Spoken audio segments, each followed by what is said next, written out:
इनके वॾी तकलीफ़ आहे। हिन सां उतों जा कब्ज़ा माफ़िया असगर आबासी, रहीम अबड़ो, ज़मीर चांडियो ऐं उन जा कुझु साथी अची हिन घर ते हमला, हिन खे धमकियूं ॾियण त बा तव्हां हे घर ख़ाली कयो न त तुंहिंजा बच्चा माराईंदासीं, तोखे माराईंदासीं।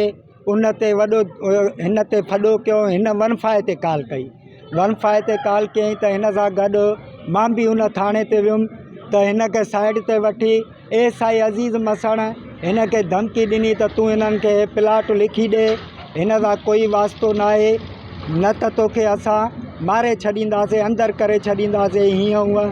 वरी हिन खे अंदरि छॾे वरी मूंखे साइड ते वठी वियो एसआई अज़ीज़ मसण त हिन जे पोयों न अचो, तुंहिंजो कमु हिन सां न आहे, तोखे न त असां अंदरि कंदासीं। उन खां पोइ ज़बरदस्ती हिन ग़रीब खां लिखत वरितऊं, जंहिंते वरी हिन एसएसपी कंप्लेन ऑफिस वञी दरख़्वास्त बि विझराई। काई हिन जी वाई न आहे, हे बिल्कुलु मज़दूर आहे, ग़रीब आहे। मां अपील थो कयां सैयद मुराद अली शाह खां, DG रेंजर, चीफ जस्टिस खां त हिननि जी मदद कई वञे। खुदारा हिननि जी मदद कयो, हे ग़रीब आहिनि। Thank U.